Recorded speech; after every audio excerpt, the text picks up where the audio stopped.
बिल्कुल आगे बढ़ेंगे, अगले राज्य की बात करेंगे और वो अगला बड़ा राज्य जिसका आंकड़ा हम आपको दिखाने वाले हैं। यहाँ पावर सेंटर, ये राजपथ और मेरे पीछे ये नई संसद भवन जिसका मैं बार बार जिक्र कर रही हूँ क्योंकि नेताओं की जो अल्टीमेट मंजिल है वो यही नई संसद भवन है। और यहाँ पर वो कौन सा राज्य है जिसके बारे में अब हम आपको बताने जा रहे हैं। ये हमारी जाइंट स्क्रीन है और जाइंट स्क्रीन पर अब तेलंगाना का एग्जिट पोल का आंकड़ा जो हम आपको दिखाने जा रहे हैं। तेलंगाना आप जानते हैं किस तरीके से यहाँ कुल 17 लोकसभा सीटें, और तेलंगाना में अभी पिछले साल ही 2023 में जो चुनाव हुआ उसमें कांग्रेस ने बम्पर जीत हासिल की है। ऐसे में लोकसभा चुनाव में तस्वीर क्या उभरेगी तेलंगाना की, इसी के लिए सीधे डेटा यूनिवर्स में अब हम पहुंच चुके हैं। और वो तेलंगाना की बिग पिक्चर क्या है, सबसे पहले वोटिंग परसेंटेज आपके सामने आने वाला है। वोटिंग परसेंटेज का आंकड़ा ये कह रहा है कि तेलंगाना में सबसे ज्यादा वोट प्रतिशत अगर किसी के खाते में जा रहा है तो वो इंडिया गठबंधन के खाते में जा रहा है, मतलब कांग्रेस के खाते में जा रहा है। लेकिन बड़ी बात यह है कि एनडीए भी पीछे नहीं है। देखिए किस तरीके से बीजेपी तेलंगाना में 33% वोट शेयर हासिल करती हुई नजर आ रही है। बीआरएस जो है उसकी जमीन खिसकती हुई महज 20% वोट शेयर ही बीआरएस के खाते में जा रहा है और एआईएमआईएम वही 2% के आसपास वोट शेयर जो उसका रहता है अमूमन। और ऐसे में सीटों में अगर इसको ट्रांसलेट करेंगे तो बिग पिक्चर ये रही, इंडिया के खाते में भी 7 से 9, एनडीए के खाते में भी 7 से 9 सीट, अन्य के खाते में 1 सीट, मतलब बीआरएस का खाता भी नहीं खुल रहा है।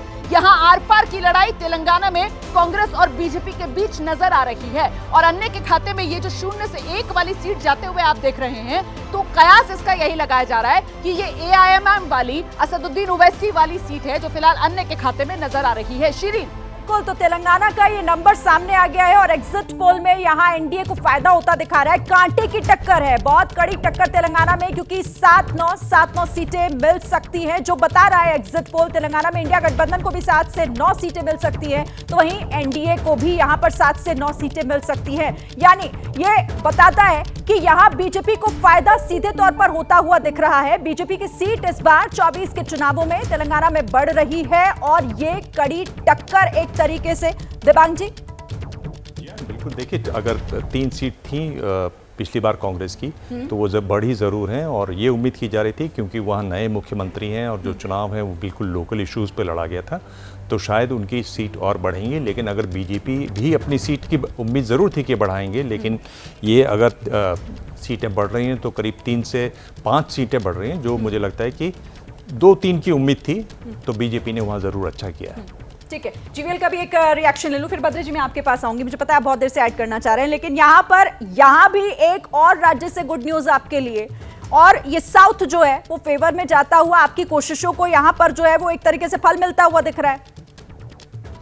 हाँ श्रीन जी, जो गेन्स हम उम्मीद कर रहे थे दक्षिण में आपके पोल के आपके एग्जिट पोल के अनुमान के मुताबिक वो बिल्कुल सही साबित हो रहे हैं।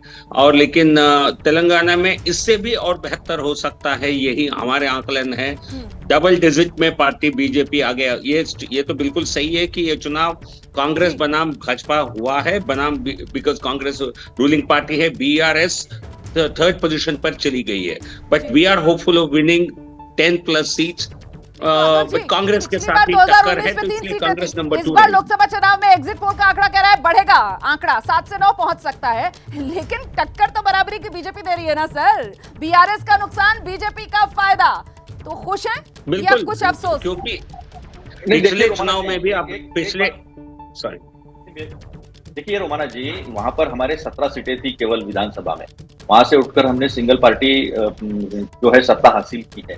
और हमारा खुद का जो अनुमान है, ठीक है, मैं आपके सारे आंकड़ों का सम्मान करता हूँ, आपने जो भी वो एग्जिट पोल किया होगा, जो भी सर्वे किया होगा, उससे मुझे नकारना नहीं है, लेकिन मुझे ये तो हक आप जरूर दोगे कि हमारा सर्वे हम क्या वहां पर एक्सपेक्ट कर रहे हैं। हमारे हिसाब से वहां पर हम मिनिमम 11 सीट जो है वो जीत रहे हैं, क्योंकि उतना काम हुआ है और हमने जीतने के बाद 6 गारंटी पहले कैबिनेट में जो है हमने साइन किया है। तो बीजेपी ने जहां जहां वायदे किए, जहां जहां गारंटी दिया है, अब तक पूरे नहीं किया है।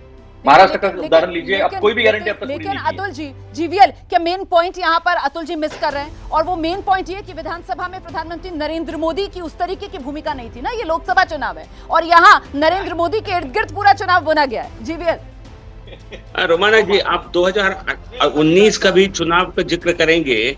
2018 विधानसभा चुनाव में भाजपा ने केवल 1 विधानसभा सीट जीती थी। 119 में से केवल 1 सीट विधानसभा। बट लेकिन 5 महीने के 4 महीने 5 महीने 4 महीने के अंतराल के बाद, केवल 4 महीने के अंतराल के बाद हमने 4 लोकसभा जो 28 विधानसभा सेगमेंट से एक इक्वल है, तो हमने ऐसे छलांग मारी है। तो इस बार भी बहुत बड़ी हमारी इजाफा होगा हमारे वोट में और सीटों में। तो हम तो डबल डिजिट टैली 10 सीट से ज्यादा सीट तेलंगाना में हम उम्मीद कर रहे हैं। 9 भी हो सकता है आपके अनुमान के मुताबिक। तो मतलब इस बार जो साउथ इंडिया है वो एक्स फैक्टर बीजेपी के लिए रह सकता है क्या? मुझे लगता है जरा जल्दी जो विश्लेषक हमारे साथ मौजूद हैं उनसे एक छोटा रिएक्शन लेते हैं। श्री दत्तन सर, आपका आकलन x factor south India NDA के लिए?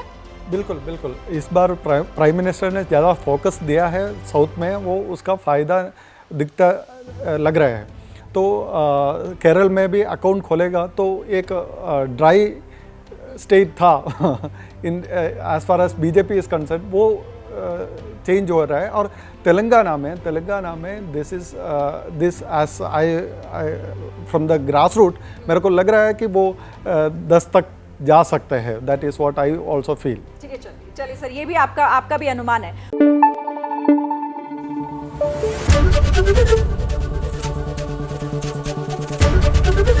एबीपी न्यूज आपको रखे आगे।